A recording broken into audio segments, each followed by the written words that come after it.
Hey there, and welcome to the 4 Keys to Successful Mealtime Masterclass.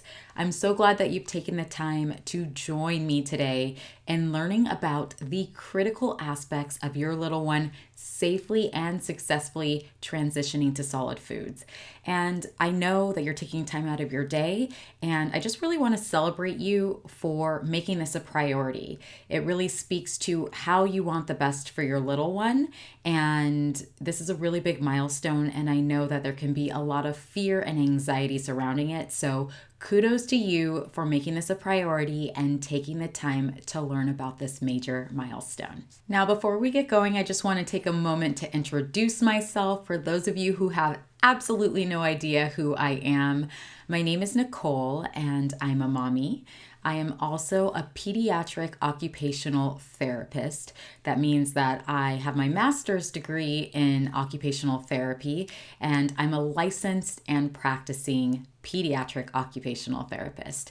I went on to get my advanced practice certification in feeding and swallowing, and I most recently became a certified lactation counselor.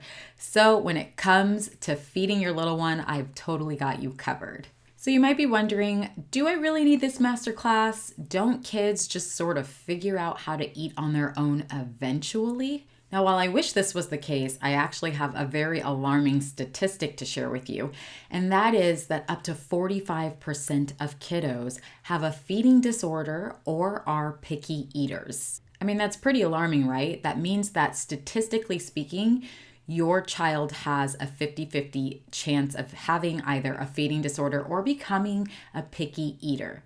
Now, if you've never had to deal with a picky eater or someone or a kiddo that has a feeding disorder, it might not sound like that big of a deal. In fact, it might even sound kind of common, at least in terms of picky eating. But I will tell you, as a feeding therapist, it's really hard on families.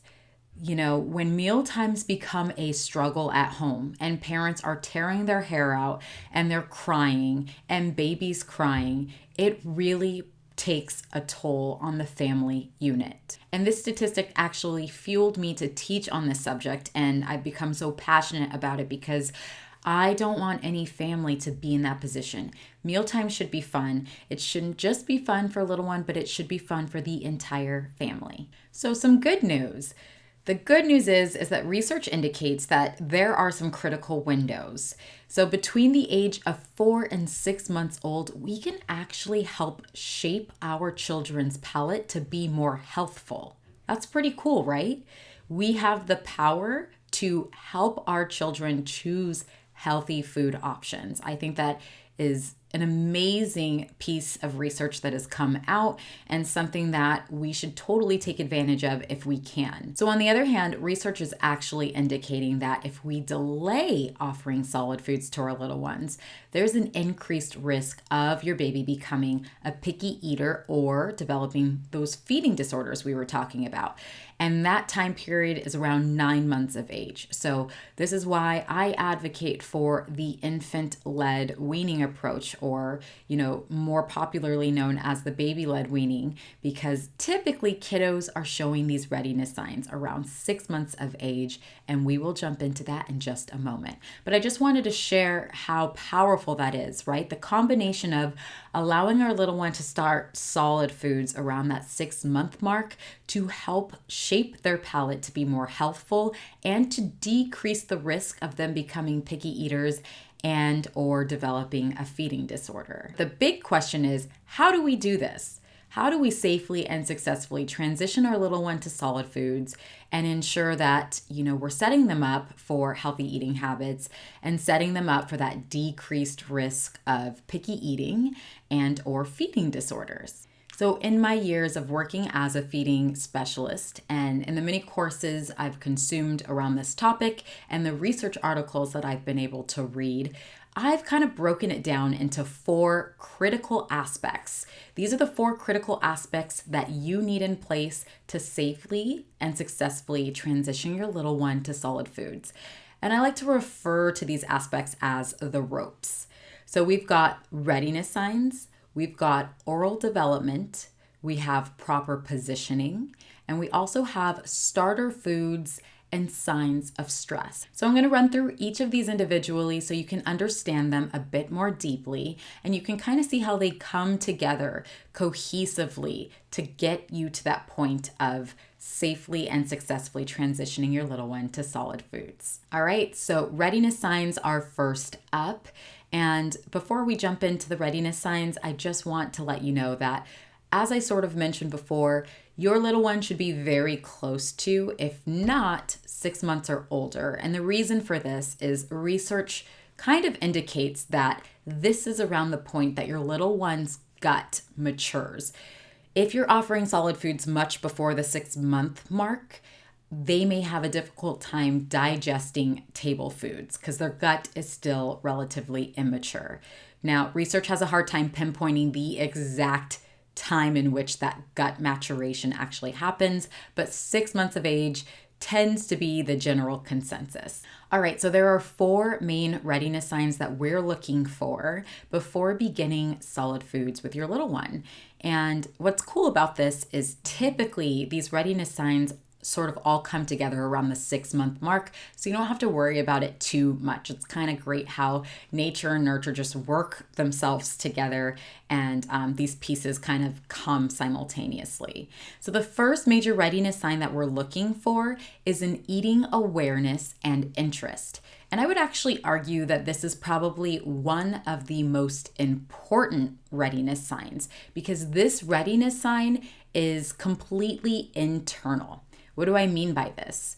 Well, we can't really make our child be interested in food. It's something that sort of happens, right? With the other readiness signs, we can use external factors to support our little one if they're not quite there yet, if that makes sense. Like, we can add support if they're not quite sitting upright on their own. There are different things we can do externally to bolster the other readiness signs, but the eating awareness and interest is purely on your little one.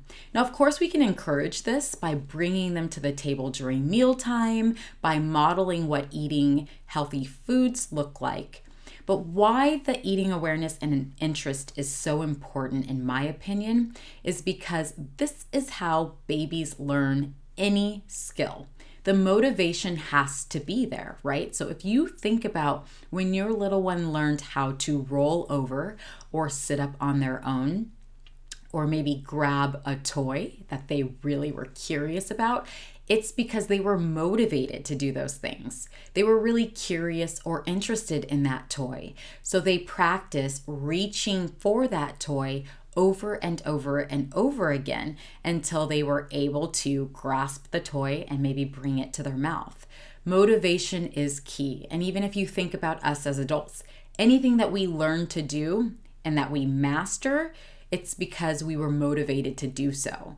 That's how we, again, master a skill, and that's how we're able to then generalize a skill. And what I mean by generalizing a skill is we can change the external factors. So we can change the time of day that we do it. We can change the mood that we're in when we do it. Maybe one time we do it when we're sad, another time we do it when we're happy. Maybe it's night out, maybe it's daytime. It doesn't matter. We're able to perform this same skill of eating any time of day, no matter how we feel, because we've mastered it and we've generalized this skill. And for our little ones, it's why play is so important, because they are so motivated by play. So we really need this readiness sign in place. We need them to be interested, and we need them to be motivated by food. Otherwise, they're not going to learn how to feed themselves. So moving on to the other readiness signs, we have that your baby is able to reach for items and bring it to their mouth. Now, of course, this is necessary in order for them to be independent feeders, but more importantly, it's for safety, because if we are placing food in our child's mouth, we are putting them at an increased risk of choking. So we always want our baby to be able to feed themselves and place however much food that they feel safe with in their mouth, and not rely on us to put the correct amount of food in their mouth. This is an independent process, and so they need to be able to bring items to their mouth independently. So next up is our sensory awareness and discrimination, and this is really important for safety reasons. We want our little one to be able to discriminate between something that's potentially too warm or maybe too cold, or sour versus salty. And then, we have the ability to taste when something has gone bad and can be toxic to us. So obviously, it's kind of hard to ask our 6-month-old, hey, can you tell whether this is hot or cold? But the great thing about them is they absolutely make wonderful facial expressions that indicate to us that they are getting that sensory information onto their tongue and up to their brain. So if you give them something sour like a lemon, you're going to see that facial expression match the fact that we've given them something sour. So that is a very important safety readiness sign. And the final readiness sign is adequate postural control. And this can kind of be broken into 2 different sections. So the first of which is that your baby's able to hold their head upright for a 15 to 30 minute period. And the reason why we want this is because your little one is going to have to sit for a meal for about 15 to 30 minutes. And if they don't have the strength or endurance to hold their head upright for that amount of time, then that can place them at an increased risk of choking if they have food in their mouth. So we want that upright posture. So it's very important that they're able to hold their head upright for about 15 to 30 minutes. And the next piece of this adequate postural control is that your little one is pretty close to independently sitting. And along the same lines of holding your head upright, we don't want our little one's body to become fatigued halfway through their meal and then they become squirmy or maybe they're hunched over. And again, we're losing that upright posture, which puts them at an increased risk of choking. So adequate postural control is the 4th readiness sign that we're looking for before starting your little one in solids. So that is key number 1 to successful meal times. And now we will move on to the next key. So the next key to successful meal times is knowing your little one's oral development. So what do I mean by this? Well, there are so many skills that have to come together in order for your child to be an independent feeder. And so if we have an idea of how these skills develop, then we can support our little one. One thing that happens while our little one is developing the skills to become independent feeders is they're learning the boundaries of their mouth. And when that is happening, sometimes our little ones may gag. Now, as parents, we may confuse this with choking. So something that's really important to know is the difference between gagging and choking. So gagging is a protective mechanism, and this is designed to keep food out of our airway. And it can sound awful. You might hear retching, eyes might be watering, but the important thing to note is that it is developmentally appropriate for your little one to gag when they're learning to eat. Choking, on the other hand, is an occlusion of the airway, and it's often accompanied by color change around the lips. So we are being graceful and patient as our child learns the boundaries of their mouth and remembering that gagging may be part of that. And of course, we want to be able to support our baby as they make their way through some of the major milestones of feeding. So this would include learning to chew, learning to drink from an open cup, and also learning how to drink from a straw. How do we support them in this? How can we help them if they have challenges with this? And finally, considering which mealtime products are actually supporting my little one's oral motor development and which ones are potentially harmful to my little one's development. There are so many products on the marketplace, and I know as parents, we can spend an endless amount of time on Google trying to figure out what's the best high chair, what's the best cup, what straw should I offer to my little one as they're learning these major skills. And unfortunately, some of them can be harmful to your little one's oral motor development. So being discriminatory in which products we purchase for our little one. So I can't tell you how many times as a feeding therapist that I have gone in to help a little one and parents are just confused, like, what's going on? I'm not sure why he's having such a hard time with feeding. He's squirmy, can't get his attention, like to focus on feeding. What's going on? And the first thing I will check is, does this child have adequate support while feeding? And 9 out of 10 times, they don't. And we can make these small tweaks to how little one is positioned to give them that adequate support. And it's a complete game changer. I kid you not. All of a sudden, little one is able to sit for the duration of the meal. They're able to independently feed themselves with no issues whatsoever. So I can't emphasize enough how important this key is to your little one successfully transitioning to solid foods and safely eating solid foods. So I want you to think about your little one's seating arrangement. Do they have adequate back support? Do they have a footrest? Do adjustments need to be made to your little one's seating arrangement to help support them and give them that adequate positioning that they need to be successful independent feeders? So of course, offering our little one developmentally appropriate sized food is going to support them in independently picking up that food and bringing it to their mouth.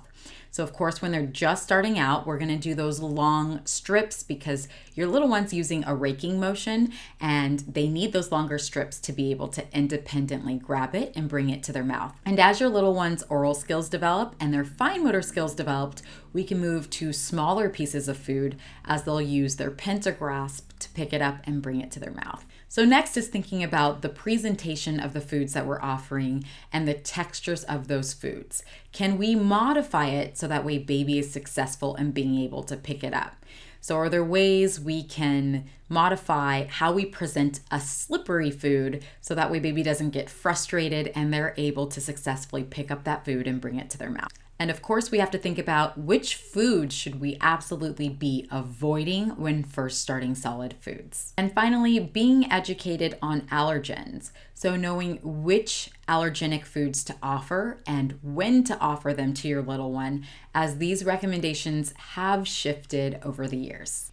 And finally, let's talk about stress signs.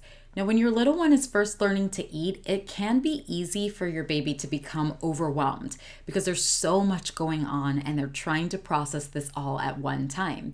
Now, we may know that when our baby becomes stressed or upset that they cry, but there's also many subtle signs of overwhelm and stress that our baby will communicate with us that we should be aware of.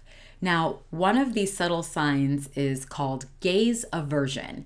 And this just means that your baby is going to avert their gaze when they become overwhelmed. So they may look off into space and you may feel like, why are they checking out? What's going on? And really neurologically, they have become overwhelmed. And this is a way that their body just shuts down because they have too much information that they're trying to process and they just need a break. Now, there are so many subtle signs like this, and it's important for us to know these signs so we can meet them where they're at and support them. Maybe baby needs to be taken out of the high chair for 5 or 10 minutes to sort of reset, and then we can try again. And of course, knowing what these potential triggers of stress are. What is the environment like? Is it super loud? Are dogs barking? Are kids running around? Knowing what might trigger our little one to become overwhelmed is equally important in knowing how to support them. And finally, how do we adapt this approach of infant-led weaning when challenges occur? Do we know what our child needs? Do we know why they're struggling? Do we know how we can adapt what we're doing to support them and guide them to be successful? So as a fellow mama, I know that we probably share a similar vision when it comes to transitioning our baby to solid foods.